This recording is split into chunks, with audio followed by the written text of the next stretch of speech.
자, 이런 노아흐는 이렇게 씁니다. 한번 읽어보시죠. 노아흐. 자, 노아흐는 노아죠. 우리 개역 개정으로 노아.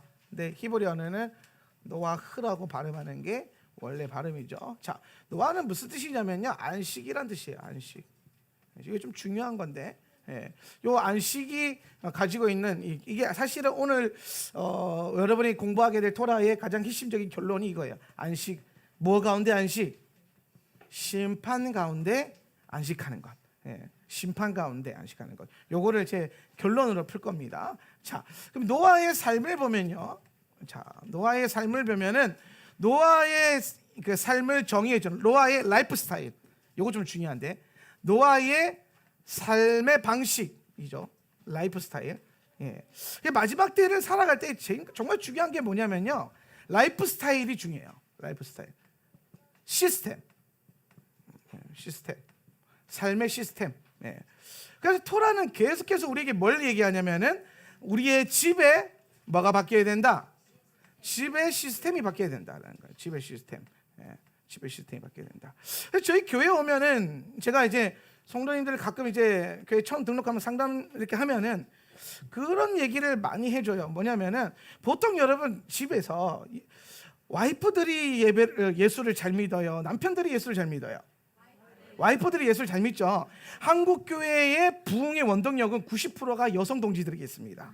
여러분 하늘의 상급이 클 거예요. 여러분이 90분 기도하면 남자들이 10분 기도하거든요. 그러니까 90%야. 그러니까 사실은 어마어마한 영적인 분량을 여성 동지들이 차지하고 계신데, 제가 저희 교회 오면서 항상 하는 말이 있어요. 뭐냐면 가정의 제사장의 권위, 이 지팡이가 남편에게로 옮겨져야 되고, 가정의 제사장이 견고하게 세워져야 내 신앙이 아니라 내 가정의 신앙, 우리 공동체의 신앙, 더 나아가서 나라가 복을 받을 수 있다. 동의하시면 아멘. 그러니까 여러분 질서예요. 질서. 하나님 질서의 하나님이시죠. 아멘 좀 크게 하세요. 할렐루야. 불리한 거 아니니까 잘 들어보세요. 여러분 복 받으라고 하는 말이니까. 가정에 여러분 아무리 여성 동지들이 우리 그 집사님들이 아무리 이게 뭐 기도 만약 은혜 많이 받아도 기둥이 있잖아요. 하나님 세우신 모든 설계에는요, 하나님에는 창조적 원리가 있어요. 하나님은 그냥 창조하지 않으셨다.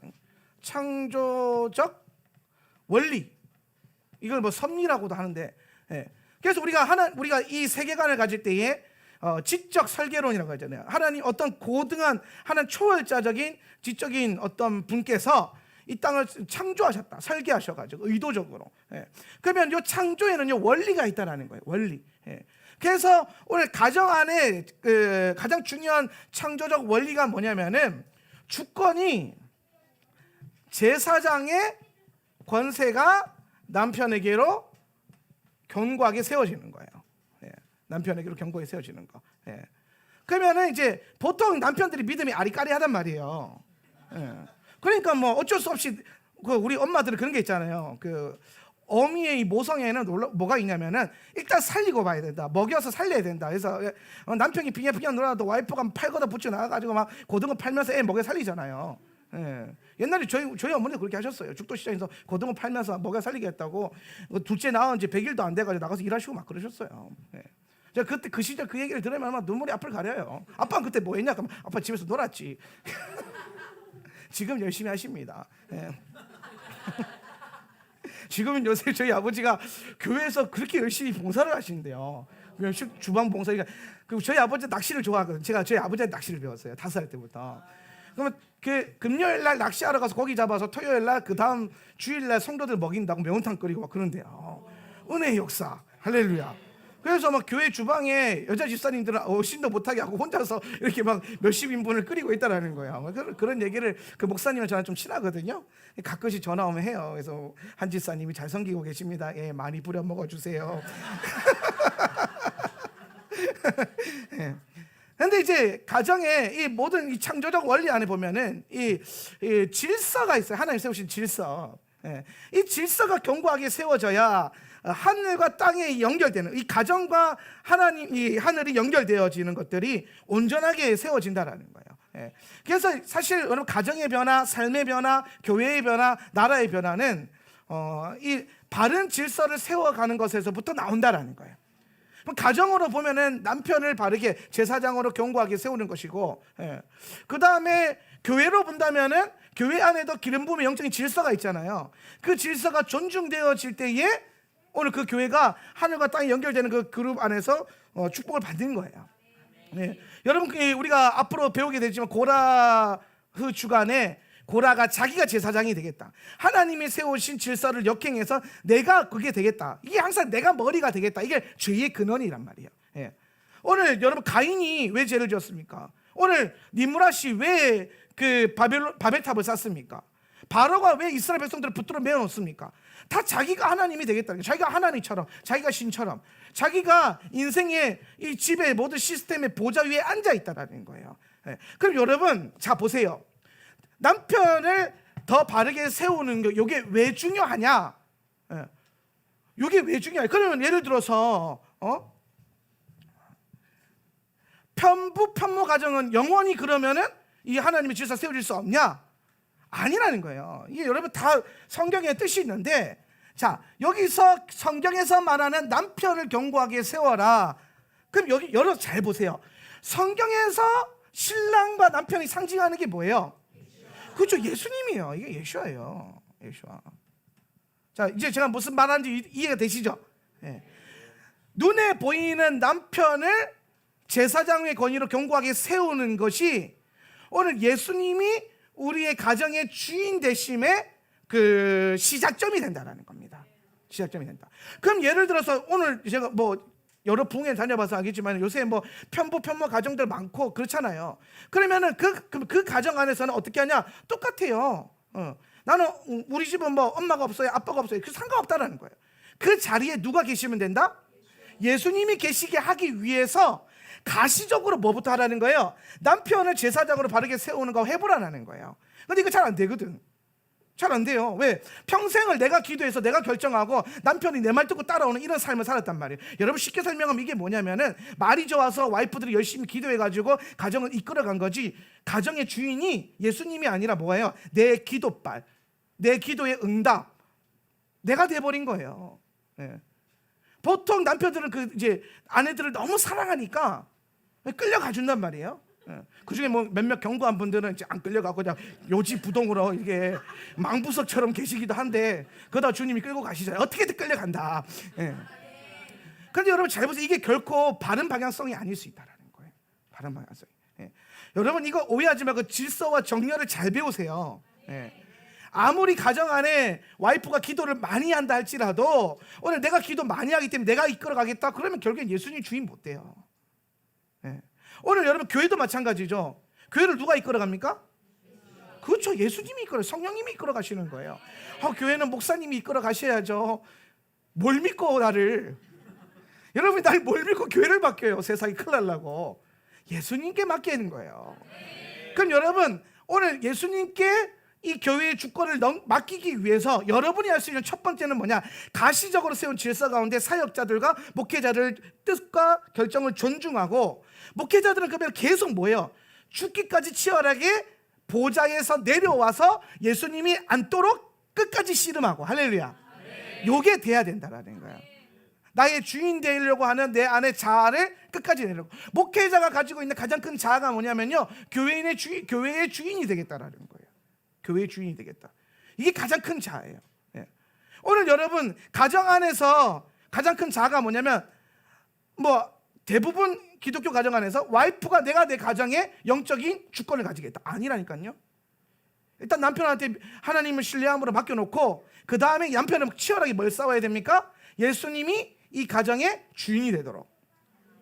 이런 원리, 이런 선한 순기능의 원리들. 근데 목사님 맡겨놨는데 막 지 마음대로 하고 막 남편이 막 지 뜻대로만 하고 하면 어떡합니까? 하면 기도해야죠. 하나님 살아계시잖아요. 기도하셔야죠. 하나님의 회초리가 남편의 등짝을 후려치도록. 그래서 남편이 기도를 안 하고 하나님 주님만이 나의 왕이십니다 막 그게 안 나오기는 배기지 못할 정도로 내리치십시오. 주님, 원수의 뺨이 아니라 내 남편의 등짝을 치십시오. 막 그러면서 교회도 마찬가지예요, 여러분. 목사님이 좀 비리비리하다, 아리까리하다, 뭐 이상하게 한다. 그럼 여러분 어떻게 해야 돼요? 기도해야죠. 하나님, 방망이를 들어. 목사는 좀 세게 쳐야 돼요. 목사들은 마음이 견고하고 강팍하고 교만해가지고 세게 때려야 돼. 그래서 하나님, 의의 몽둥이를 들어 올리셔가지고 후려치십시오. 다리 몽둥이를 댕강. 그렇게 해서 천국 가는 것이 나아요. 뭐 아요. 복음대로 살자고, 복음대로. 말 안 들어. 내 다리가 범죄하거든 다리가 댕강해가지고 뽕질러져가지고 천국 가는 게 낫지. 멀쩡한 다리 갖고 지옥 가는 것보다 훨씬 나아요. 아멘. 질서, 말씀의 흐름, 이게 가시적으로 주어진 질서가 남편, 목회자, 그 다음에 권위자 이렇게 가는 거예요. 그런데 그 권위를 가진 사람은 끝까지 뭐 해야 됩니까? 예수님이 내 가정의, 내 삶의, 이 교회의, 이 나라의 주인이 되도록 기도하는 거. 왜? 신뢰함으로. 그러니까 여러분, 기도는요, 포기한 사람이 하는 게 아니에요. 기도는 뭐 한 사람이 하는 게 아니라고요? 포기한 사람이 하는 게. 기도는요, 신뢰하는 사람이 하는 거예요. 그러니까 여러분, 포기와 신뢰가 차이가 뭐냐? 하나님, 이제 답이 안 나요. 알아서 하세요. 이거 포기. 이거 포기한 거예요. 하나님, 내 남편 알아서 하세요. 도저히 답이 안 나옵니다. 징글징글합니다. 포기한 거예요. 근데 하나님, 내가 하려고 하는 걸 내려놓겠습니다. 여기까지 올라와. 막 남편한테 소리, 야! 여기까지 올라와요. 그런데도 성령님을 의지함으로 참고 성령님 당신께 맡겨드립니다. 그리고 올라오는 자아를 엎드리게 만드는 거예요. 경배의 영으로 가져가가지고 골방에 들어가든 기도실에 들어가든 뭐 옷장문에 들어가가지고 거기서 하나님과 승부를 보는 거예요. 기도로 승부를 보는 거예요. 의의 회초리를 들어 올리셔가지고 후려치십시오 하면서 하나님 살아계시니까 그 은혜로 우리가 걸어가는 겁니다. 이해가 되시죠? 자, 이거 지금 사실 이게 핵심은 아니고, 아무튼 중요한 거는 뭐냐면은 이 뭐든지 하나님은 혼돈 가운데 질서를 부여하신 분이에요. 창세기에 보니까 태초에 어떤 상태였어요? 흑암과 혼돈과 공허, 그죠? 공허. 빛이 없고, 빛이 없으니까 혼란스럽고, 혼란스러우니까 혼란스러운 가운데서 뭐가 있어요? 공허한 거예요, 여러분. 우리 인생이 막 소망도 없고 빛도 없고 막 정신사납고 정신사나서 뭔가 굉장히 바쁘게 살아가고 있는 것 같은데 지나고 나면 공허하고 후회하고 아무것도 남은 게 없는 것 같은 그러한 상태. 그러한 상태가 되어서는 안 된다. 그럼 오늘 하나님의 창조의 핵심은 뭐냐면은 이러한 흑암과 혼돈과 공허 가운데 뭘 비춘 거예요? 빛을 비춰주셔가지고 빛을 비춰주니까 뭐가 잡혀요? 질서가 잡히는 거야. 질서가. 그래서 하늘의 빛이 여러분 가운데 부어지면 여러분 삶 가운데 뭐가 생기냐면은 질서가 생겨요. 오늘 여러분이 성령이 충만한가? 오늘 내가 하나님의 뜻 가운데 걸어가고 있는가? 이걸 가장 먼저 체크할 수 있는 좋은 방법 여러 가지가 있겠지만은 오늘 여러분의 삶 가운데 오늘 공동체 안에서 질서가 있는가? 질서. 여기서 말하는 질서는 막 위아래를 알아보고 이게 아니라 성령의 흐르는 그 질서 가운데 우리가 서로 사랑하고 존중하고 섬기려고 하고 있는가? 아니면은 내 뜻대로 안 된다고 꽁 해가지고 막 올라와가지고 막 계속 씨름하면서 하고 있는가? 이것의 차이죠. 오늘 여러분 삶 가운데 온전한 빛이 비춰져서 질서가 세워지길 원합니다. 여러분의 혼적인 상태, 감정선, 감정, 여러분의 의지, 여러분의 육체의 모든 행함, 여러분의 영의 모든 작용들이 다 이 질서 가운데 견고하게 세워지길 예수님의 이름으로 축원합니다. 그럼 이걸 하나님이 세워놓고 난 다음에 이제 하나님의 시스템이 돌아가게 하셨는데, 그런데 여기서 죄의 시스템이 들어와요. 이 질서를. 그러니까 죄는 뭐냐면요, 질서를 파괴해요. 질서를. 관계를 파괴해요. 관계를. 질서와 관계가 파괴되고 하나님과 우리와의 그 관계가 단절되어지는 게 죄의 결과란 말이에요. 그럼 이 죄가 결국에는 가지고 온 핵심이 뭐냐면은 오늘 보니까 땅이 뭐 했다? 샤하트했다. 땅이 뭐했다? 샤하트. 따라 샤하트.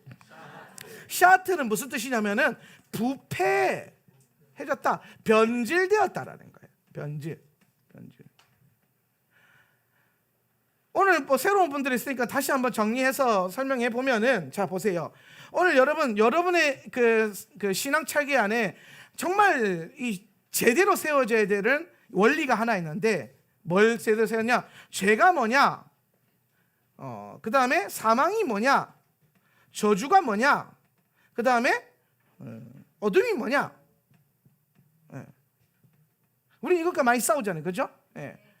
그러면 여러분 죄인이에요? 의인이에요? 여러분 의인이죠. 여러분 우리는 의인들의 모임이에요. 따라하죠. 나는 의인입니다. 옆에 있는 분들 이렇게 한번 말해주세요. 내가 사실 의인이에요. 시작. 여러분이, 자 그럼 여러분 의인이란 말이에요. 할렐루야. 근데 여러분 죄 지어요, 안 지어요? 왜 지어요?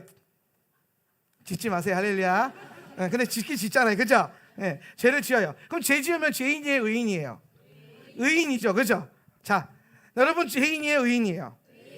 여러분 죄 지어요, 안 지어요? 죄 지으면 죄인이에요, 의인이에요? 그렇죠? 여러분 의인이에요. 할렐루야. 왜 그러냐? 죄가 뭐냐라는 거예요. 죄가 뭐냐? 우린 자꾸 죄를 도덕적, 윤리적 관념으로 가져가니까 요즘에 목회자들의 설교도 자꾸 윤리 설교와 도덕적 설교로 변질이 돼요. 그게 더 있어 보이기도 하고. 그런데 사실 여러분 성경을 제대로 알면은, 성경에서 말하는 죄의 본질은 뭐냐면은 의의 뭐라 그랬어요? 부재라는 거. 의의 부재. 의가 없는 것은 죄예요. 그러니까 죄라는 거는요, 여러분 존재하는 것이 아니에요. 그러니까 사람들이 이렇게 생각합니다. 왜 하나님은 악을 만드셨는가? 하나님은 왜 죄를 만드셨는가? 하나님은 악과 죄를 만든 적이 없어요.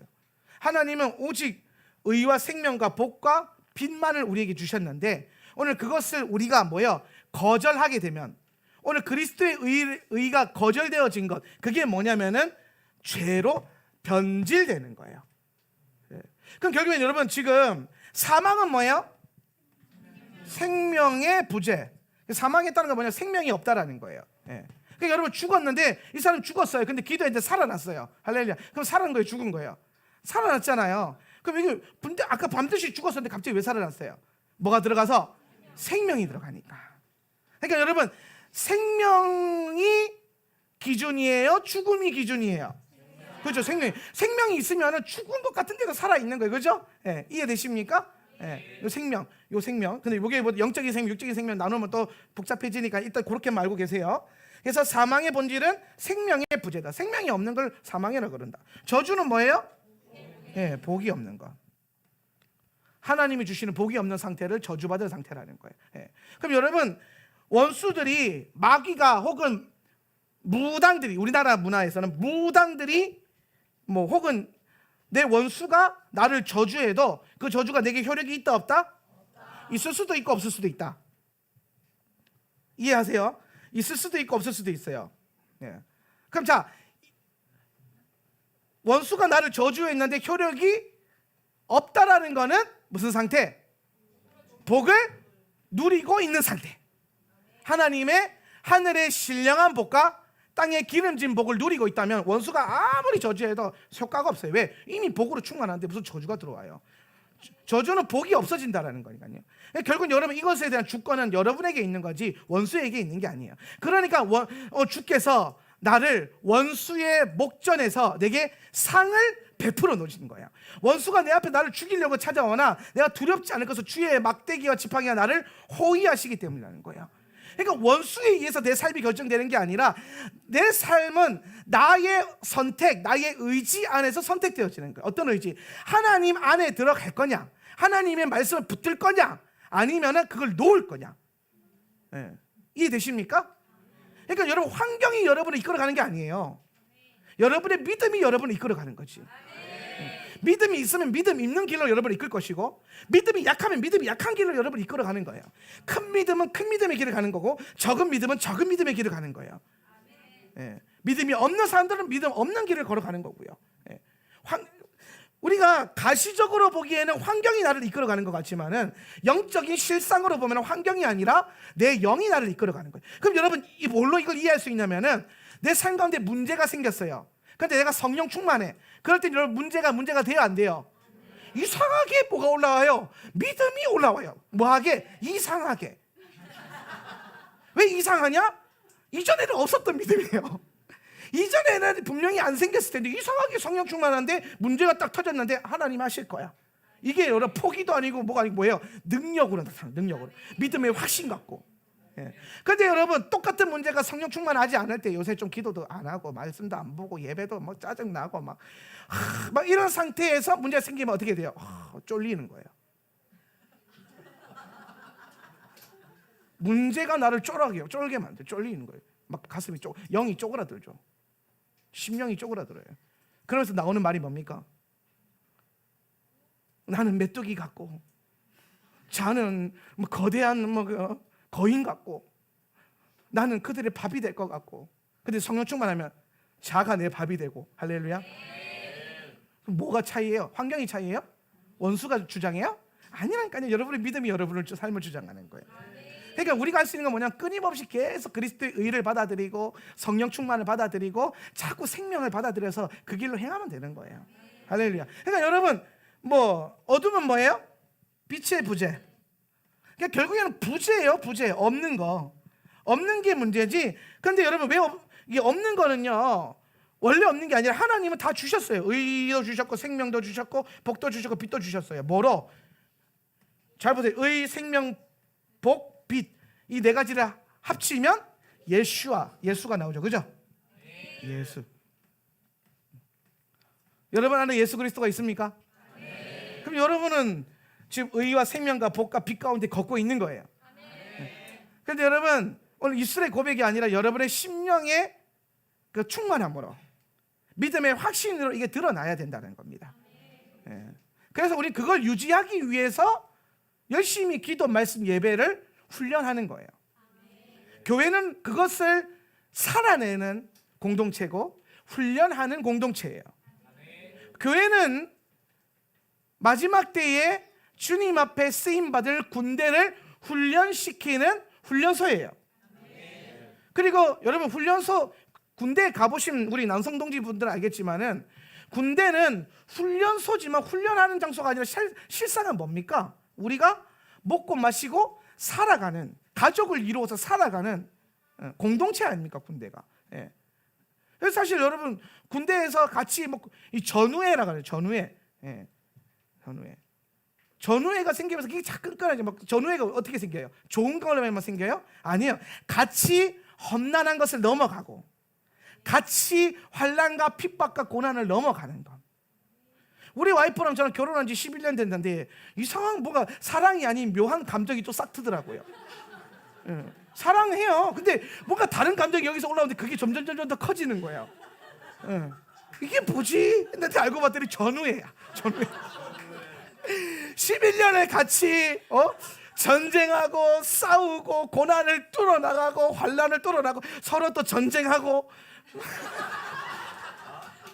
그리고 하나됨의 통일의 화합을 이루고. 여러분 통일 한국을 보려면요 가정 안에서부터 통일이 일어나야 돼요. 가정 안에서 자녀 세대와 아비 세대의 통일, 남편과 아내의 통일, 뭐 전 세대, 교회도 마찬가지. 이 연합됨, 한몸됨이 자꾸 일어나야 돼요. 그러고 나니까 뭐가 생기냐면 전우회가 올라와가지고 사랑보다 더 강한 능력이 나타나더라고요. 사랑보다 더 강한 능력. 그러니까 막 나중에 이제 막 서로 사랑하면 포옹하고 그러잖아요. 나중에 주먹으로 파이팅! 전후에 교회도 마찬가지예요. 교회 처음 오면 막 사랑으로 대하잖아요. 그런데 교회가 같이 환난도 넘고 고난도 넘고 핍박도 넘고 같이 고생을 좀 해야 돼요. 따라 예수는 편하게 믿는 게 아니다. 교회는 편하게 다니는 게 아니다. 아멘. 교회 멤버십들은, 우리 교회 몸을 이루는 분들은 같이 고생하고 같이 몸을 이루어 가야 돼요. 누구는 하고 누구는 안 하고 이걸 또 넘어서야 돼요. 뭐 안 한 사람 있으면 좀 기다려주고, 못 자라서 그런 거니까 자랄 때까지. 그럼 자랐으면 더 열심히 섬기고 헌신하고. 헌신은 뭐예요? 특권이죠. 섬김도 특권이에요. 우리에게 없는 게 헌신 예배예요. 왜? 헌신이 어디 있어요? 특권이지. 주의 일을 하는 게 헌신입니까? 교회 예배당 청소하는 게 헌신이에요? 내가 오늘 주를 위해서 헌신하고 봉사했다? 아니에요. 그거 없어도 돼요. 특권을 누리게 하는 거예요.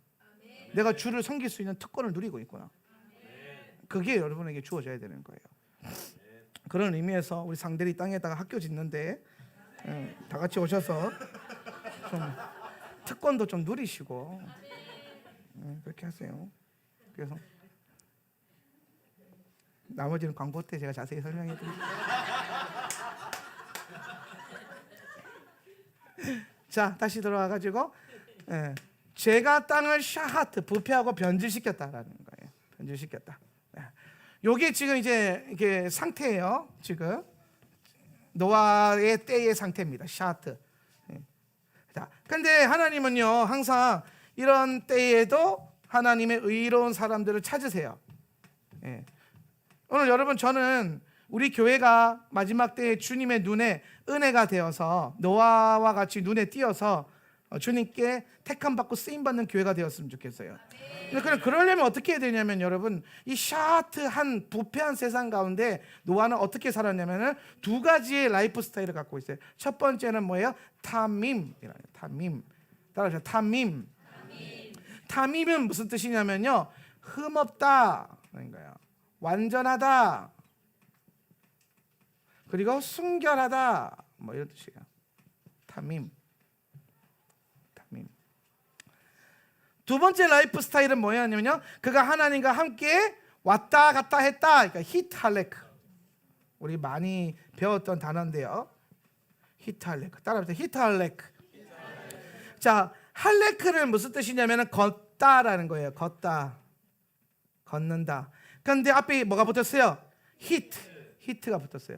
히트는 뭐냐면은 히트파엘 동사다라는 건데, 히트파엘 동사가 뭐냐? 그냥 이렇게 이해하시면 돼요. 히트파엘은 뭐냐면은 능동과 수동이 같이 있는 거. 내가 하는데 그것이 내게 되어지고, 또 내게 되어진 그것이 그분에게 뭐 되어지고, 이런 관계성이에요. 이게 어떻게 이해되냐면은 성경에서 이런 말씀을 했어요. 예수님이 이제는 내가 사는 것이 내가 아니요 내 안에 그리스도께서 사시는 것이니 그러므로 나는 사나 죽으나 주의 것이로다 그러잖아요. 그죠? 여러분이 살아가잖아요. 근데 여러분이 사는 게 아니라 여러분 안에 누가 사는 것이다? 예수께서 사는 것이다. 내 안에 예수가 사는데 결국 내가 그 아무것도 안 해도 돼? 아니요, 또 살아야 된단 말이에요. 그죠? 내가 사는데 사실은 돌아보니까 내가 사는 게 내가 아니라 내 안에 그리스도가 사시는 거. 그러니까 내가 걷는 게 아니야. 내가 걷는데 내가 걷는 게 아니야 하는 거예요. 이런 상태. 그럼 여러분, 하나님과 동행한다라는 것은 뭘 말하냐면 주님의 손 꼭 붙잡고 간다, 이런 차원이 아니라 내가 걷는데 이게 마치 주님이 내 안에서 함께 걷는 것처럼, 주님 앞에서 걷는데 내가 의지를 사용해서 같이 걷는 것처럼. 그러니까 이거는 어떻게 이해하면 되냐면 온전한 하나됨, 하드됨, 한 몸됨을 이룬 것. 그러니까 에녹이 300년을 주님과 함께 동행하였더라 그러잖아요. 그죠? 그게 히트할레크예요. 본문 찾아보면 에녹이 주님과 함께 히트할레크 했더라. 그러니까 에녹이 주님과 함께 뭐예요? 계속 주님의 마음으로 걷고 자기 의지를 사용해서 걸었는데 주와 함께 연결되어지고. 이게 참 묘하죠. 근데 예배 때 우리가 그걸 많이 느낄 수 있잖아요. 예배 때 처음에는 막 예배가 잘 안 될 때는 그래도 예배를 해야 된다는 의지를 갖고 의지적 찬양으로 나아가잖아요. 그죠? 근데 의지적 찬양으로 나아가다 보면 갑자기 하나님의 은혜가 영이 부어져 가지고 나의 의지와 상관없이 또 나를 영을 확 들어올리시는 성령의 역사를 깨닫고 막, 그러면서 더 내가 주여 하고 외치면 또 주님이 더 들어올리시고, 그럼 난 더 외치고 더 올리시고 막, 그러다가 막 하늘로 가버리는 거죠. 에녹이 이러다 갔다라는 거예요. 이해되시죠? 에녹이 주님과 함께 왔다 갔다 했다는 건 뭐냐면 더 주님 거다, 주님 더 부으시고, 주님 난 더 부으시고, 그러다 왔다 갔다 하다가 눈 떴는데 주의 보좌 앞에 있는 거예요. 그럼 여기 마지막 때의 라이프 스타일, 히탈레크. 마지막 때는 어떻게 걷는 것이냐? 내 의지로 걷는 게 아니라 내 안에는 주의 영의 의지로 걷는데, 근데 거기에 또 내 의지가 더해지고 내 마음이 더해지고 주님의 마음이 곧 내 마음이 되는 온전한 하나됨을, 온전한 한 몸 되고 친밀함을 누리는 것. 이것이 마지막 때를 살아가는 두 번째 라이프 스타일. 오늘 우리는 마지막 때에 이 샤트한 세상 속에서 순결하고 완전하고 흔없는 삶을 살아야 된다. 그러면 타밈은 뭐냐? 타밈은 뭐냐면요, 샤트를 따르지 않는 거예요. 변질된 것을 따르지 않는 거예요. 그럼 여러분, 땅이 변질됐다는 건 뭐냐? 땅이 무엇으로부터 변질됐다라는 거예요? 하나님의 법으로부터 변질됐다라는 거예요. 하나님의 법. 율법이 굉장히 중요한 이유가 뭐냐면 율법은 하나님의 기준을 제시하는 거예요. 예. 여러분, 오늘 우리가 기독교 신앙에 있어서 뭐 정치도 마찬가지고 신앙도 마찬가지고 학문도 마찬가지인데, 제가 이 보수를 좋아하는 이유가 뭐냐면, 보수의 핵심은 뭐냐면 기준을 넘지 않겠다라는 거거든요. 기준선인. 그러니까 저는 보수 신학을 공부했어요. 신학도 보수 신학이 있고 진보 신학이 있어요. 예. 그리고 교회도 보수적인 교회와 진보적인 교회가 있죠, 그죠? 저는 굉장히 보수적인 사람이에요. 예. 이 소프트웨어 자체가. 그런데 하드웨어만 리버럴한 거예요. 하드웨어만. 예. 제가 그냥 불편하세요? 제가 이렇게 옷 입고 오는 게? 예. 기준선이 있는데 오늘 율법이라는 것은 뭐냐면 하나님의 분명한 기준선을 정해놓은 거예요. 저희가 참 고민하던 것 중에 하나가 뭐냐면, 우리 학교에서 애들 이제 성교육을 시켜야 되는데 세상적인 책도 찾아보고 신앙적인 책도 찾아보고 아직도 결론이 안 나서 사람 목사랑 저랑 많이 대화하고 공부하고 이러면서 이제 했는데, 결론으로 잡은 기준이 하나 있어요. 그게 뭐냐면은 성경에 다 나와 있더라는 거예요. 레위기 말씀에 보니까 성도덕법, 그 다음에 성윤리 다 나오는 거예요, 거기에. 예. 실제로 이 땅에서 합법처럼 이루어지고 있는데 하나님은 불법이라고 말씀하시는 것까지 다 있는 거예요. 근데 여러분, 성경이, 율법이 그런 거예요. 너희가 넘어야 될 성적인 분명한 경계선, 재정적인 경계선, 삶의 방식에서의 경계선 다 있잖아요. 하나님께 드려야 될 예물에 대한 경계선 다 있잖아요. 이대로만 지키면 돼요. 예. 그럼 샤하트는 뭐냐면은 하나님의 백성들이 그 사람들이, 땅에 사는 모든 피조물들이 하나님의 법을 떠났다라는 거예요. 변질됐다라는 거예요. 예. 하나님의 법을 떠났다, 그거예요. 그러면 여러분, 탐임은 뭐예요? 노아는 모든 사람들이 하나님의 율법을 떠났을 때에 노아의 삶의 기준의 핵심이 뭐였어요? 하나님의 법. 하나님의 율법. 그러면 여러분 좀 노이로제 올라올 수 있잖아요. 그러면 뭐라고 하면 되냐? 말씀. 모든 사람들이 말씀을 떠났는데 노아는 순결하게, 완전하게, 흠없이 말씀을 따랐다라는 거예요. 예.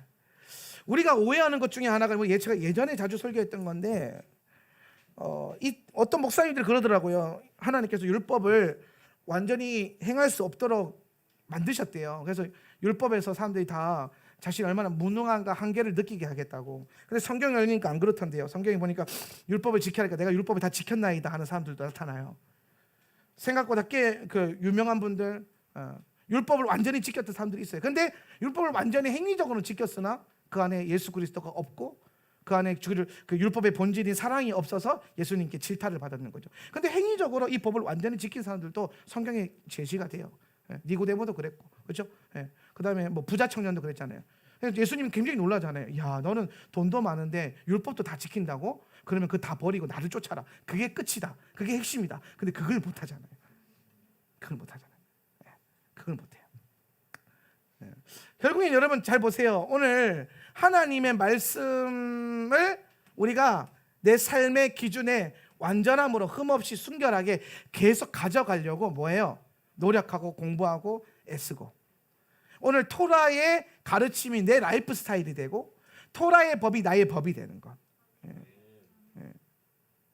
오늘 이제 많은 목회자들 안에 나오는 여러 가지 질문들이 있어요. 그게 뭐냐면, 코로나 사태 가운데 뭐 정권과 정부의 어떤 뭐라 그러죠?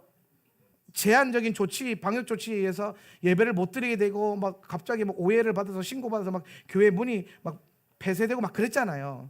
그런 일들이 일어나서 목회자들 안에 이제 이런 질문이 나오는 거예요. 우리가 하나님 앞에서 법을 얼마나 준수해야 되는가, 어느 선까지 지켜가야 되는가, 이것에 대한 많은 논란들이 있어요. 어떤 목사님들은 나라 법부터 지켜야지, 이 나라 백성 국민이니까. 근데 반대편에서는 네가 이 나라 국민이냐 하나님 나라 국민이냐 이렇게 하면서 영적인 가치와 뭐 세상적인 가치에 대한 충돌과 윤리적인 문제와 그 성경적인 문제에 대한 충돌이 생기고 있어요. 가치가 생기고 있다고요.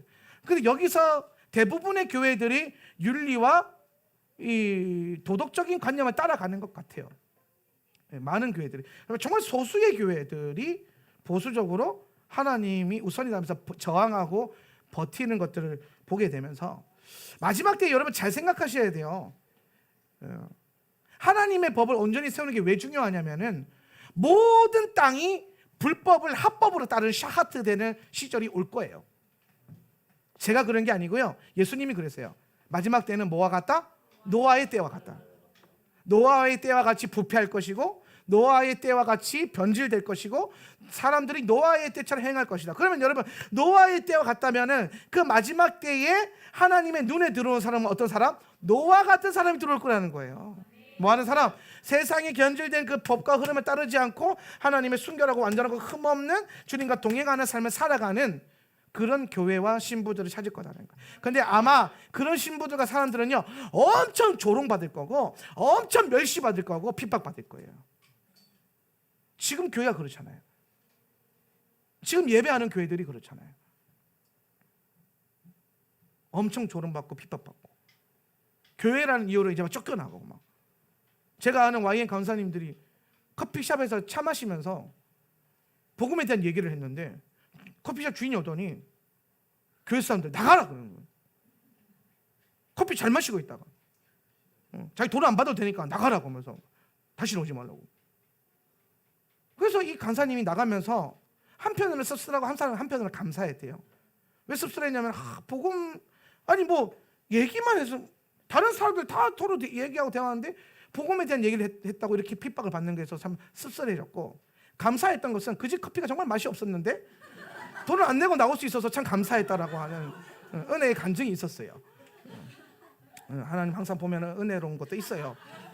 핍박만 받지는 않아요. 근데 좀 씁쓸하더라고요. 씁쓸한 게 아니라 좀 사실 좀 마음이 무거워졌었어요. 세상이 벌써 이렇게 되고 있구나. 여러분 주의 토라가 여러분의 삶에 가장 중요한 기준이 되었으면 좋겠어요. 주의 말씀을 따라야 되는데 우리는 자꾸 환경과 이것을 자꾸 뭔가 시대에 맞춰서 재해석해서 원래 하나님 주시고자 원 메시지와 상관없는 해석으로 따라갈 때가 너무 많다라는 거예요. 그래서 제가 그 얘기하잖아요. 성경은 성경이 해석하게 해야 되지 인본주의적인 학문과 환경이 성경을 해석해서는 안 된다. 저는 그래서 선교에서의 상황화 그렇게 좋아하지 않아요. 그 어떤 문화를 뭐 이해하고 들어간다? 그러면서 내가 하나님이 원래 말씀하시고자 하는 의도를 다 잃어버리게 된다? 예수가 아닌데 예수라고 부른다? 금송아지 만들어 놓고 야훼라고 부른다? 그게 신앙인가? 라는 생각이 드는 거예요. 그렇게 되고 있다니까요. 그렇게 되면 안 된다라는 거예요. 금송아지 만들어 놓고 금송아지요 그렇게 안 했어요. 금송아지 만들어 놓고 금송아지가 뭐예요? 그들이 이해할 수 있는 문화권에서 이해할 수 있는 가장 하나님의 가까운 형상이었잖아요. 알레프, 소. 그러니까 그거 만들어 놓고 야훼하고 엎드렸는데 하나님이 안 받겠다면서 다 죽여버리잖아요. 심판하시잖아요. 마지막 때 여러분 금송아지 예배자들 다 심판받아요.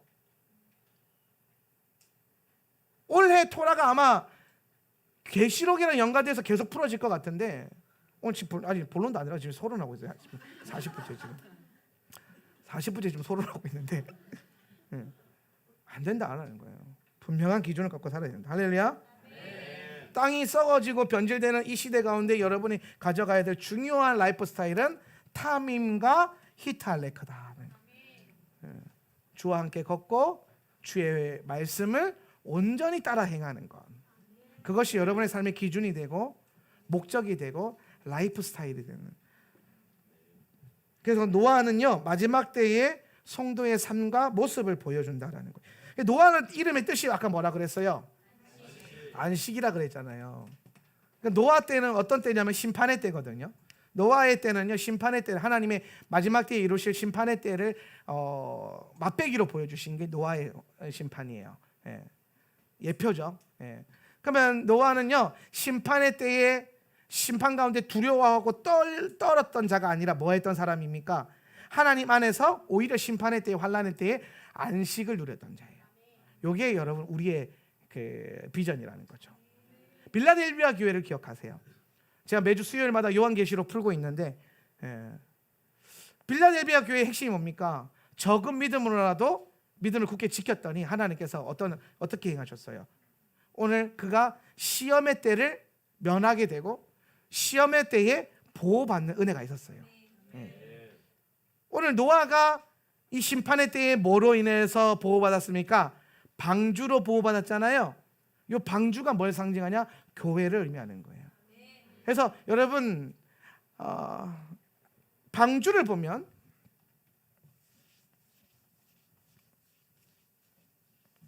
이거 하면 안 되는데 일단 해봅시다. 나왔으니까. 방주를 보면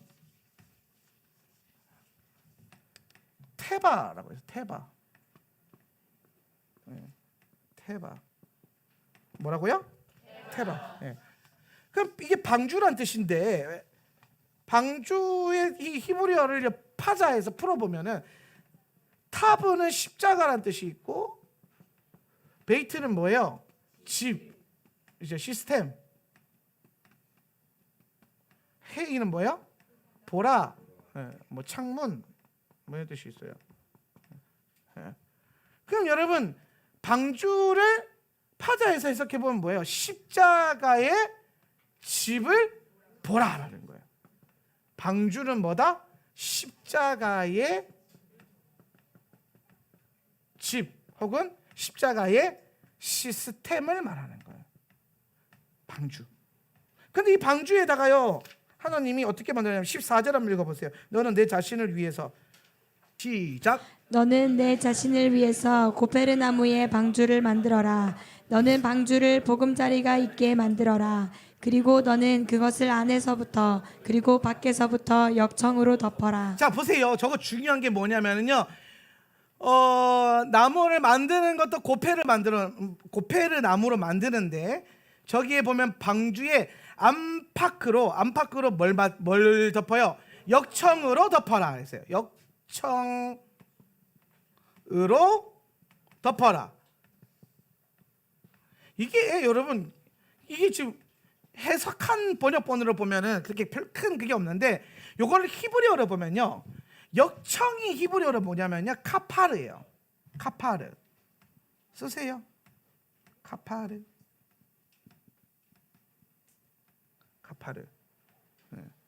카파르고요. 덮어라가 히브리어로 뭐냐면요, 카파르예요. 같은 단어예요. 역청과, 그러니까 이게 명사로 쓰여지면 역청인 거고, 동사로 쓰여지면은 덮다 혹은 뭐다? 씻다 라는 뜻이 있다 그랬어요. 그죠? 아람어로 본다면. 기억나시죠? 기억난다고 해주세요. 할렐루야. 그래서 덮다는 뭘 기준으로? 구약을 기준으로 해석을 하고, 씻다는 신약을 기준으로 해석하라 그랬잖아요. 그죠? 이것도 기억나시죠? 그렇죠. 3분의 2. 할렐루야.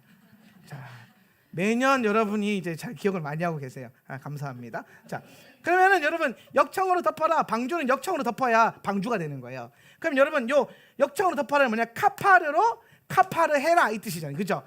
카파르는 무슨 뜻이냐면요, 명사로 쓰여질 때 역청이라는 뜻도 있는데, 속전, 그 다음에 속죄,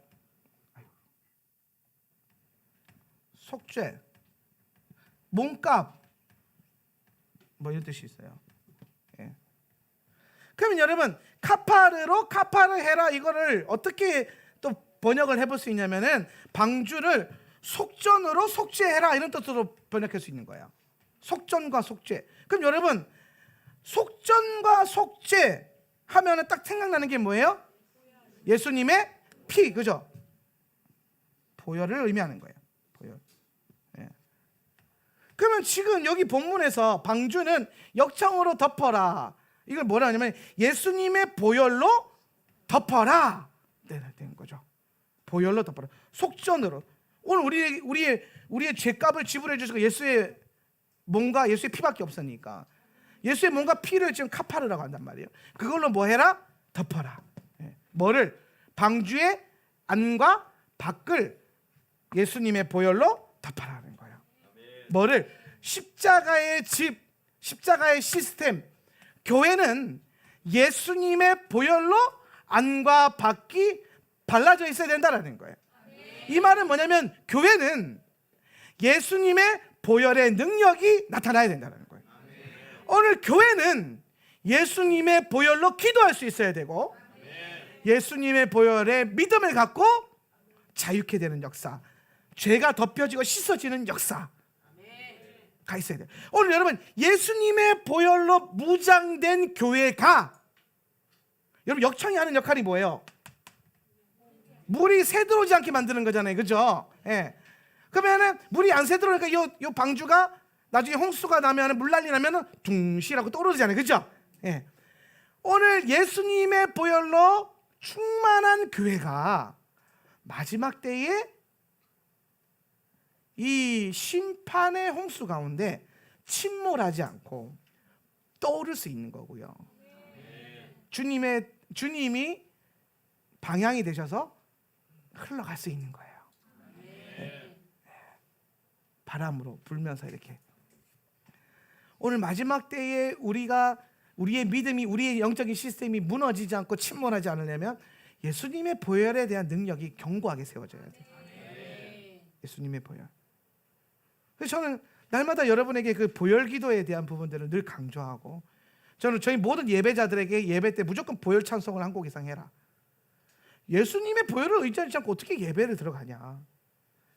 저는 모든 예배자들, 그리고 제가 가는 모든 예배자 스쿨 강의 갈 때마다 이 보혈에 대한 능력을 항상 강조해요. 오늘 여러분 아침에 눈 뜰 때에 물 마시죠? 습관을 바꾸세요. 물을 마시지 말고 보혈을 마시세요. 물 마시면서 주의 보혈을 마십니다. 할렐루야. 세수하면서, 여러분 오늘 피부가 깨끗해지고 맨들맨들해지고 싶으면 세수하시면 예수님의 보혈로 씻습니다. 와, 산뜻해요. 로션 바르면서 예수님의 보혈을 바릅니다. 놓치지 않을 거예요. 자꾸 모든 삶에 예수님의 보혈을 연결시켜서 믿음으로 선포하면서 살아갈 때에, 여기 여러분 있잖아요, 나중에는 이게 실제가 돼서 실제로 나타난다니까요. 여러분의 생각과 여러분의 말과 여러분의 마음은요 매우 영적이에요. 그게 연계에 닿여 있다고요. 그래서 여러분이 생각하는 대로만 되는 건 아니지만, 사실 여러분의 생각이 영적인 세계에 영향을 줘서 그게 현상으로 나타나는 거예요. 여러분 입술의 말들이 연계에 심어져서 현상이 나타나는 거라고요. 그럼 지금 여러분이 보혈로 계속 선포하고 보혈로 생각하고 보혈로 씹는다면 그 보혈의 열매가 여러분 삶 가운데 나타나겠죠. 보혈의 열매가 뭡니까? 치유, 축사, 자유케 되면 은혜 역사잖아요. 죄에서부터 자유함, 육체의 정욕을 이기는 힘, 눈보다 더 이게 밝히는 것. 할렐루야. 그것이 보혈의 능력이다. 그래서 교회는 마지막 때에 방주의 역할을 해야 되는데, 그러기 위해서 침몰하지 않기 위해서 날마다 주님의 보혈로 뿌리고 받는 은혜가 있어야 된다. 매주 주일 10시가 되면은 예배 전 중보기도하는 모임이 있습니다. 아무나 오셔서 할 수 있어요. 교회를 위해서, 특별히 예배를 위해서 중보하겠다 하시는 분들은 언제든지 10시에 오시면 다 같이 기도합니다. 근데 그때 제가 늘 하는 기도가 있어요. 이 기도의 패턴이 있어요. 시스템. 첫 번째, 통성과 방언 기도로 예배의 영과 기도의 영을 활성화시킨다. 두 번째, 보혈 기도로 교회를 뿌리고 바르고 덮는다. 보혈의 강이 흐르게 만든다. 오늘 들어오고 나가는 모든 자들의 이마 가운데 보혈이 인치심이 있게 한다. 할렐루야. 이거 매주 하는 기도예요. 여러분 오늘 우리 기도 때문에 땡 잡았어요. 왜? 나가면서 보혈이 인쳐질 거예요. 할렐루야. 오늘 보혈이 안팎으로 발라져 있을 거예요. 할렐루야. 기도의 역사가 일어나는 거예요. 마지막 때의 방주 교회는 예수님의 보혈의 그 충만한 능력 안에서 우리는 침몰하지 않고 떠오르게 될 것입니다. 근데 여러분 보면요, 이 비가 오니까 떠오르잖아요. 방주가 수면 위에 딱 떠오르잖아요. 그리고 물 위에서 이렇게 표면 위에 떠다니잖아요. 요거 보면 뭐가 생각나요? 모세 갈대상자. 또 하나님의 영이 수면 위에 운행하시는도다. 운행하시는도다.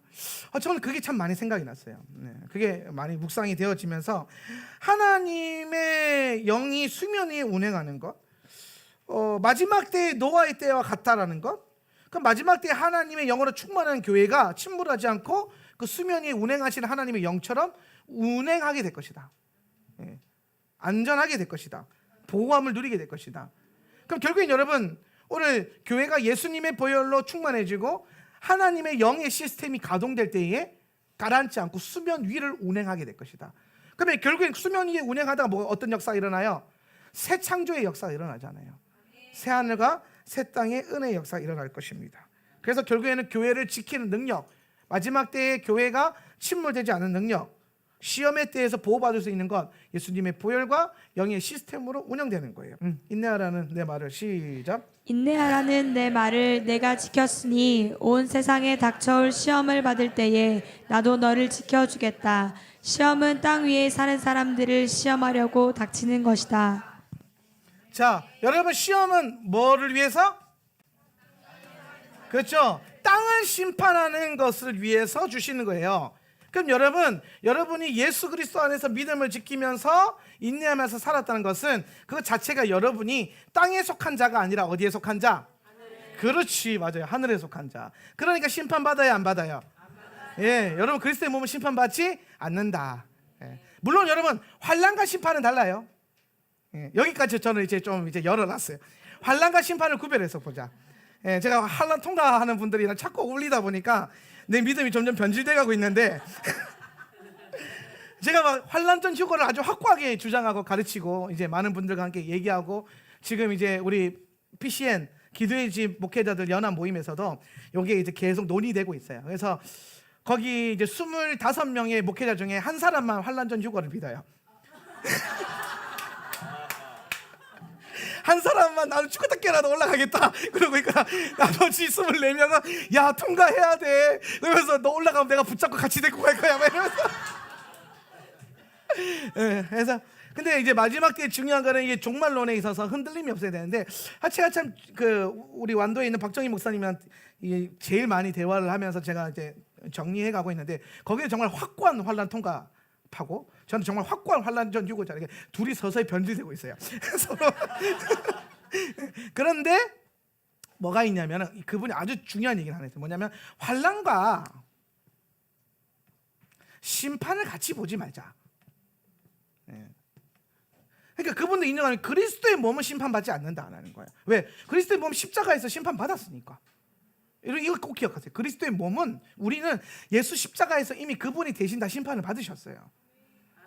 예, 이게 중요한 거예요. 그래서 여러분 예수님의 보혈로 인쳐지는 것, 그런데 그것이 환난을 명케 된다라는 것은 아니다. 왜냐하면 환난은 인내는 연단은 소망을, 예, 그리스도 안에서 소망을 이루잖아요, 그죠? 예. 그러니까 믿는 자가 환난을 피할 생각을 하면 안 된다. 그거 동의가 돼요. 성경에 있으니까. 예. 우리 항상 성경 따라가야 돼요. 예. 제가 생각했던 환난 전의 휴거에서 이 7년 대환난은 심판의 개념으로 보잖아요. 그러니까 이게 계시록 하시면서 아시겠지만은 7년 대환난 중에서 환난 기회 중에서 심판의 기가 있고 여러 가지 좀 나눠지거든요. 이 시스템이. 예. 그러니까 이제 요것이 심판으로 보여진다면은 여기에서는 주님은 우리를 보호하시거나 들어올리실 거다. 이거는 이제 되는 거예요. 그러니까 그런데 오늘 이 환난, 크고 작은 환난들은 우리의 믿음을 더욱더 견고하게 만들고 선명하게, 이거는 환난이 아니라 어떤 의미에서 뭐로 이해할 수 있냐면 고난 정도로 보면 돼요. 고난. 왜냐하면 그리스도와 함께 영광을 받기 위해서 우리가 그리스도와 함께 고난에도 참여할 수 있어야 된다라고 하는 바울의 분명한 메시지가 있기 때문에 우리 주를 위해서 받는 고난이 있다. 근데 이걸 그 대환난과 연결시키지는 말자 이 얘기하는 게 동의했어요. 예, 그렇죠? 심판이 아니라 고난, 이것이 있다라는 거예요. 자, 그러면 여러분 요거 얘기하고 마무리할 거예요. 원래 사실 이게 1번이었는데 갑자기 끝번으로 가버렸네. 예. 노아흐 주간, 그러니까 이번 주 토라 포션이 가지고 가는 되게 중요한 목적이 하나 있어요. 목적. 예. 노아흐 때 묵상하면서 이번 주간 여러분 성경 묵상하면서 도달해야 될 목적지가 있거든요. 그거에 대한 단서가 어디에 나오냐면요. 7장 4절과 6절에서 나와요. 그러니까 150페이지. 4절 한번 읽어볼까요? 왜냐하면 시작. 왜냐하면 지금부터 7일이 되는 날에 내가 40일 낮과 40일 밤 동안 땅 위에 비가 내리게 하겠다. 그리고 내가 만든 모든 생물을 땅의 표면으로부터 쓸어버리겠다. 6절 있습니다. 그리고 시작. 그리고 노아흐는 600세였었다. 그리고 홍수가 있었다. 물들이 땅 위로 넘쳤었다. 그 다음에 그 연결서 10절 있습니다. 그리고 일곱째 날 시작. 이런 일이 있었다. 곧 홍수의 물들이 땅 위에 있었다. 자, 제가 방금 읽었던 세 구절의 공통적인 특징. 숫자 40, 그 다음에 600, 그 다음에 7, 그리고 8 나와요. 8 언급은 안 돼 있는데 나와요. 숫자. 자, 게마트리아 숫자 값이 좀 중요한데 요거 좀 중요해요. 잘 보세요. 노아흐가 오늘 이번 주간 토라가 우리에게 가져가는 목적은 뭐냐면 이 숫자의 비밀이 나오는데, 여러분 40과 600의 숫자 값은 뭐냐면요, mem소핏이에요. mem소핏의 숫자가가 40 or 600이에요.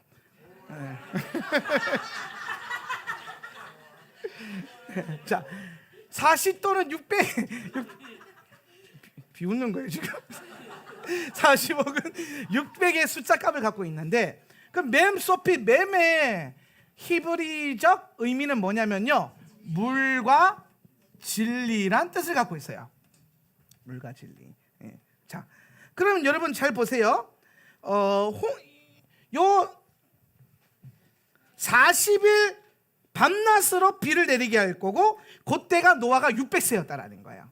노아의 홍수는 600세 때 40일 동안 비가 왔거든요. 그럼 이 홍수의 목적이 뭐에 있냐면요, 물을 가지고 진리를 다시 세우겠다라는 거예요. 진리 체계를. 예. 요 이해 잘하세요? 지금 요 숫자에서 주는 의미가 뭐냐면은, 홍수의 목적은 물을 가지고 진리 체계를 다시 세우겠다. 리빌드 하겠다는 거예요. 다시 세워 올리겠다. 체계를 다시 잡겠다. 진리 체계를. 왜냐? 지금 노아의 때는 샤하트, 뭐가 무너져 있어요? 하나님의 법의 질서가, 진리 체계가 무너져 있잖아요. 요거를 다시 세우겠다. 뭐로? 물로. 물이 또 히브리어로 마임. 요게 진리란 뜻이거든요. 진리. 예. 진리. 예. 그러면은 지금 노아의 40, 60, 100에서는 홍수는 물을 가지고 진리 체계를 다시 세우는 거죠. 홍수의 목적은 뭐야? 다시 진리 체계를 바르게 세우는 거구나. 샤트된 거, 변질된 거 다 제거하고. 그러니까 홍수 심판이잖아요. 심판의 목적은 뭐냐면 구별하는 거예요. 요거 꼭 기억하세요. 심판의 본질은요, 내려치는 게 아니라 구별시키는 거예요. 이해하십니까? 심판의 목적이 뭐라고요? 구별하는 거. 예. 구별하는 거. 예. 죄와 의, 생명과 죽음, 이걸 구별하는 거예요. 예. 새 하늘과 새 땅이 들어갈 자와 들어가지 못할 자를 구별하는 거라고요. 예. 심판의 때가 믿는 자와 믿지 않는 자를 구별하는 거라고요. 그게 심판이에요. 두드려 맞는 게 심판이 아니라. 예. 그러면 잘 보세요. 요거를 통해서 가는데, 그 다음에 홍수가 7째 날이 되었을 때에 홍수가 떨어져요.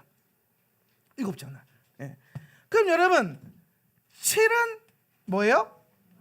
하나님의 완전수이기도 하지만은 하나님이 창조한 날의 시간이죠. 그죠? 첫째 날부터 뭐예요? 7째 날. 예.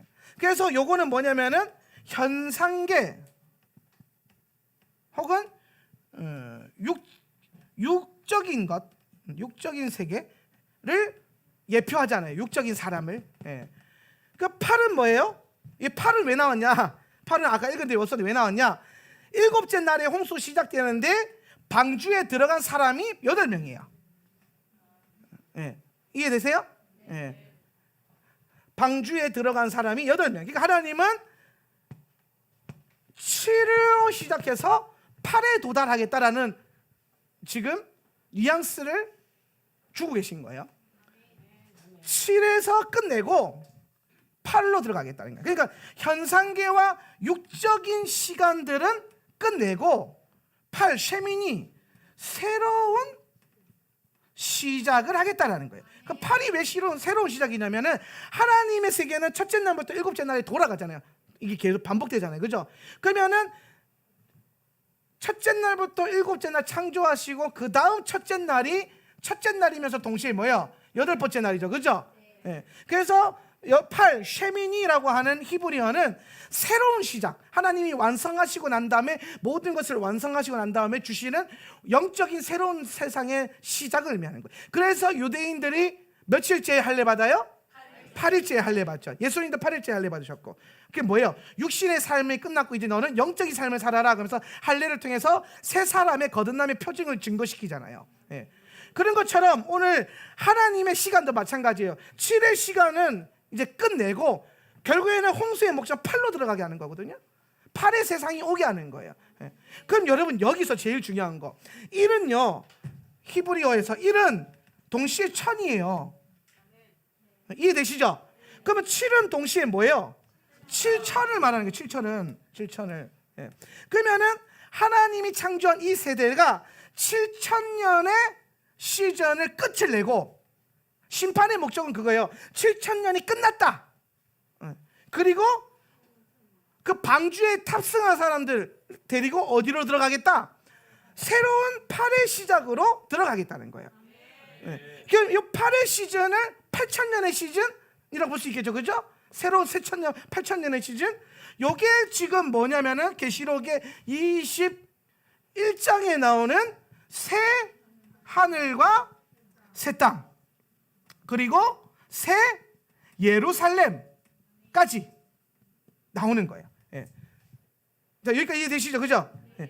그래서 여러분 보면 요한계시록 20장에서 둘째 사망이 일어나요, 그죠? 둘째 심판, 그 완전한 불모 심판이 오잖아요. 그러면 요 20장은 시간적으로 봤을 때 언제 오는 거냐면은 천년왕국이 끝나고 난 다음에 오는 거예요, 그죠? 여러분 지금 이거 잘 못 이해할 수도 있는데 이거 어차피 1년 내내 반복할 거예요. 그러니까 지금 무슨 소리 하는지 하도 모르겠는데 그냥 듣고만 계세요. 어차피 1년 내내 듣다 보면 내년쯤 되면 이해돼요. 예. 지금 내가 전체적인 끌고 가는 이미지를 알아야 돼요. 뭐냐면 천년왕국이 끝나는 시점이 7천년이 끝나는 시점이라는 거예요. 예. 그게 심판 7째 날에서부터 8로 넘어가는 시즌이고, 그러니까 성경 찾아보세요. 21장, 요한계시록 21장 한번 찾아보세요. 21장 1절, 요한계시록 21장 1절. 자, 한번 읽어보세요. 나는 새 하늘과, 시작. 나는 새 하늘과 새 땅을 보았습니다. 이전의 하늘과 이전의 땅이 사라지고 바다도 없어졌습니다. 자, 새 하늘과 새 땅을 봤다라는 거예요. 이제 지금 요한이 본 게 뭐냐면 천년왕국 이후에 완전 불모 심판으로 완전 박살이 나고 다 죽고 막 그 미혹에 일어났던 사람들 다 넘어가고 막 짐승도 죽고 수월도 없어지고 죽음도 없어지고 이제 완전히 다 끝나고 난 다음에 오늘 주님께서 그 첫째 부활에 참여했던 사람들과 마지막까지 죽을 때까지 믿음을 지켰던 이 방주 안에, 이 십자가의 시스템 안에 있었던 사람들을 데리고 어디로 들어가시냐면은 새 하늘과 새 땅을 보여주는 거예요. 들어가는 거예요. 예. 그런데 그 새 하늘과 새 땅이 뭐였냐면요, 이전 하늘과 이전 땅이 사라졌다라는 거예요. 그리고 바다도 없어졌다는 거예요. 완전히 다른 새로운 땅으로 우리를 끌고 가는, 완전히 다른 새로운 시작을 주는 거고, 그게 바로 새 하늘과 새 땅으로 들어가게 하는 거. 그러면 노아의 심판은 결국에 마지막 때에 올 이 땅을 향한 종말의 심판과 연결되어 있잖아요, 그렇죠? 예수님이 계속 그 얘기 하잖아요. 마지막 때는 노아의 때와 같다, 노아의 때와 같다. 이 말이 뭐예요? 노아의 심판, 노아의 그 어떤 그 노아 시대의 샤하트된 그 분위기들, 그때 사람들이 따랐던 그 불법들, 다 그런 게 일어날 거야. 근데 심판의 목적이 여기에 있어. 뭐? 팔로 새로운 세상이 들어가는 거. 오늘 구속을 통하여서 십자가의 시스템 안에서 보혈로 인치심 받아가지고 오늘 새로운 시스템으로 전혀 새로운 새하늘과 새 땅으로 너희가 들어갈 것이고, 거기서 왕노릇 할 것이고, 그 땅으로 들어갈 거야. 너희를 괴롭히고 너희를 한숨 나오게 만들었고 너희를 옥죄해왔던 이전 하늘과 이전 땅과 이전 바다는 아예 없어질 거야. 새 하늘과 새 땅. 저게 오늘 심판의 목적이라는 거예요. 홍수 심판의 목적이 어디에 있습니까? 새로운 시즌으로 들어가게 하는 거예요. 오늘 이 마지막 때에 우리가 심판의 때를 기다리며 주님 오실 날을 준비하고 있는데, 그것의 목적이 뭡니까? 다 없애버리는 거? 아니라니까요. 들어가는 거. 물론 우리가 그 전에 천년왕국을 거쳐가겠지만, 그 천년왕국 안에서 우리가 더 견고해지고, 그러니까 결국엔 핵심은 뭐냐?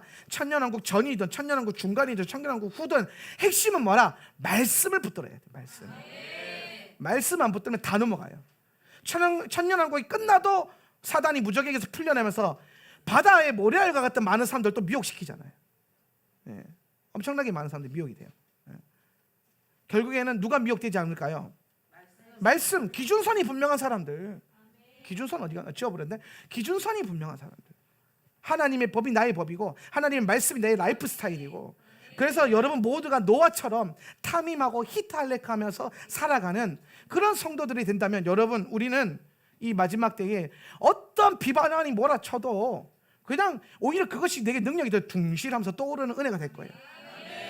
침몰하고 멸망할 때 떠오르는 은혜의 축복, 보호되는 안정감, 초자연적인 하나님의 역사하심, 오늘 그것이 오늘 저와 여러분 가운데 풀어질 줄 믿습니다. 오늘 그 믿음의 결론을 바라보며 한 주간 말씀 묵상 잘 하시길 바랍니다. 말씀을 결론합니다. 우리의 라이프 스타일과 교회의 정체성, 바로 노아를 통해서 알 수 있는 샤하트된 세상 가운데서 탐임과 히탈레크의 라이프 스타일을 지켜가고, 오늘 우리가 교회로서 예수님의 보혈의 능력과 영의 시스템으로 움직이는, 반응하는 그런 교회가 될 수 있기를 예수님의 이름으로 축원합니다. 우리 말씀 생각하며 결단하며 기도하겠습니다. 우리 말씀 생각하며 한번 기도할 때, 하나님 오늘 우리 안에 말씀으로 순전히 행하는 탐임한 삶을 주시고, 오늘 주와 함께 온전히 걸어갈 수 있는, 주와 함께 동행하는 믿음 더하여 주시옵소서. 탐임과 히트할레크의 계시가 풀어져서 그것이 오늘 나의 라이프 스타일이 되고, 이 마지막 때에 우리가 노아와 같이 하나님의 눈에 은혜로 들어가는 존재들이 되게 하여 주시옵소서. 다 같이 한번 주여 외치고 결단하며 기도합니다. 주여, 주여. 우리 한가히 더 기도할 때, 하나님 우리의 삶 가운데 혼돈과 공허함이 있다면 아버지 이 시간 말씀의 기준으로 질서를 잡게 하여 주시옵소서. 질서가 세워질지어다. 삶의 깊은 곳에서부터 질서가 세워지며 아버지 우리 공동체 안에도 하나님의 질서가 세워지게 하여 주시옵소서. 우리 질서가 세워져야 하는 그 영역을 기억하시면서 다시 한번 선포하며 기도합시다. 주여, 우리 시간과 이도 기도할 때 주의 빛이 임하게 하여 주시옵소서. 우리의 어둠 가운데 주의 빛이 임할지어다. 우리가 보지 못하고 있는 영역 가운데 빛이 임할지어다. 주님 다 드러내십시오. 새롭게 하십시오. 새로운 그곳에 들어가게 다 뒤집어 엎으시고 아버지 새롭게 그 땅을 일구어 주시옵소서. 빛을 구합시다. 빛을 구하세요. 우리 주의 이름 부르며 기도합시다. 주여, 주님, 주님의 나라에 대한 소망을 갖게 하십시오. 두려움이 아닌 소망함으로, 이 마지막 때 주님이 일하실 것이라는 소망으로, 우리를 보호하시고 인도하실 것이라는 소망으로 나아가게 하십시오. 원수의 속임과 그 속삭임에 우리가 넘어가지 않게 하십시오. 우리는 두려워하지 않습니다. 담대함으로 주님의 나라를 선포할 것입니다. 소망을 가지며 나아가게 하여 주시옵소서. 우리 그렇게 소망함을 우리의 삶 가운데 이 땅에 선포합시다. 주여, 하나님 나라 임하시옵소서.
주님 통치하시네.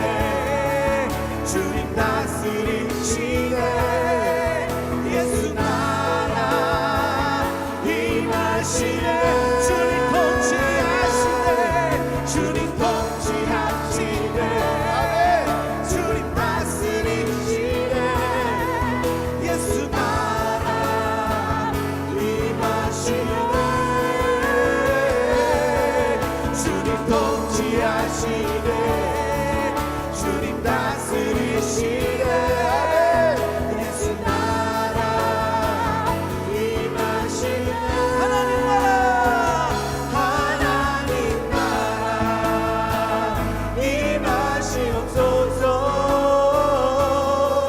주님의 뜻 이루어지리 만왕의 왕 예수 만주의 주 예수 주님의 뜻 이루어지리 하나님 나라 임하시옵소서 주님의 뜻 이루어지리 만왕의 왕 예수 만주의 주 예수 주님의 뜻 이루어지리 여러분의 손을 하나님께 내어드리십시오. 성령님이시여 믿음으로 우리의 손을 당신께 내어드립니다. 주의 말씀으로 이 마지막 때에 예수의 보혈의 능력을 의지함으로 오늘 우리의 삶이 육이 아닌 영의 시스템으로 그렇게 살아가는 우리 인생들 될 수 있도록 성령 하나님 역사하시고 안수하여 주시옵소서. 오늘 머리마다 주님의 보혈과 당신의 기름을 부으시고 오늘 뜻이 하늘에서 이루어진 것 같이 이 땅에서도 이루어지는 놀라운 은혜의 역사를 보게 하여 주십시오. 오늘 이 자리에 있는 또한 각자의 처소에서 온라인으로 예배하고 있는 모든 주의 성도들의 가정 가운데 충만한 주님의 부으심이 있게 하여 주십시오. 지금은 우리 주 예수 그리스도의 은혜와 아버지 하나님의 극진하신 사랑과 보혜사 성령 하나님의 내주교통 충만 임재하심이 오늘 이 마지막 때에 노아의 삶의 방식으로 살아가기로 결단하는 우리 하월란 세터처치 성도들의 삶과 그리고 인터넷으로 예배하고 있는 모든 성도님들의 처소와 삶 가운데 지금으로부터 영원히 함께 있을지어다. 아멘.